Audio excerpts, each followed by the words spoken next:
1 বছর আগেও বাংলাদেশের জনগণ, মুক্তি পাগল জনগণ এটা চিন্তাই করতে পারেনি, বরঞ্চ লাখো লাখো মানুষ নির্যাতনের শিকার ছিল। হাজার হাজার আলেম ওলামা, রাজনৈতিক নেতৃবৃন্দ, কর্মী সমর্থক দিয়ে বাংলাদেশের সবগুলা জেলকে ভরে রাখা হয়েছিল। 2006 সালের 28 অক্টোবর লগি বইটার তাণ্ডব চালিয়ে বাংলাদেশের রাজধানী ঢাকায় স্পষ্ট দিবালুকে জিরো পয়েন্টের কাছাকাছি পল্টন ক্রসিংয়ে আল্লাহ তাআলার বান্দা 6 জন নিরীহ মানুষকে সেদিন হত্যা করা হয়েছিল। নিতর দেহের উপর দাঁড়িয়ে তারা পৈশাচিক নৃত্য করেছিল। তাদের কলিজা খোলেনি, চোখে লজ্জা লাগেনি, কোনো কিছুর পরোয়া করেনি, আল্লাহকে ভয় করেনি। পরবর্তী পর্যায়ে তারা দেশকে অস্থির করেছিল। তাদের কারণেই 1-11 তৈরি হয়েছিল। মঈনুদ্দিন ফখরুদ্দিনরা ক্ষমতায় এসেছিল দুর্নীতির বিরুদ্ধে জিহাদ করার ঘোষণা দিয়ে। শেষ পর্যন্ত নিজেদেরই অবস্থা, তারা দুর্নীতিতে আকণ্ঠ নিমজ্জিত হয়ে গিয়েছিল। মানুষ তাকে ঘৃণা করতে শুরু করলো।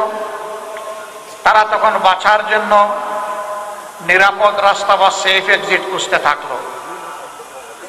2 জন নেত্রী 2টা জোটের তখন নেতৃত্ব দিচ্ছিলেন। একজনকে তারা জানতে চাইল যদি তার জোট ক্ষমতায় আসে তাহলে তারা যে সমস্ত কীর্তিকাণ্ড করেছে সেগুলা নিয়ে কোনো প্রশ্ন তুলবে কিনা এবং তাদের কাজের বৈধতা দিবে কিনা। তিনি জবাব দিয়েছিলেন, জনগণের ম্যান্ডেটে নির্বাচিত জনপ্রতিনিধিদের এই সংসদে সেই ব্যাপারে সিদ্ধান্ত নেবে। আরেকজনের কাছে গিয়ে বলেছিল, আপনি আমাদেরকে কিভাবে দেখবেন? তিনি বলেছিলেন, আমি তোমাদের কোনো বিষয়ে কোনো প্রশ্ন করব না, তোমাদের সব কিছুর বৈধতা দিব। কাদ্দামা ও আখারা, আগে পরে যা করেছে সব কবুল। তারা তাকেই নিরাপদ মনে করে তার জোটকে বিভিন্ন মেকানিজমের মাধ্যমে কারিগরি করে ইলেকশন ইঞ্জিনিয়ারিং করে তাকে ক্ষমতায় পাঠিয়েছিল।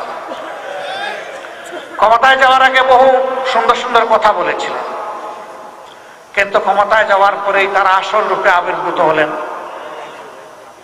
2009 সালের 10 জানুয়ারি তারা শপথ নিলেন, সরকার গঠন করলেন।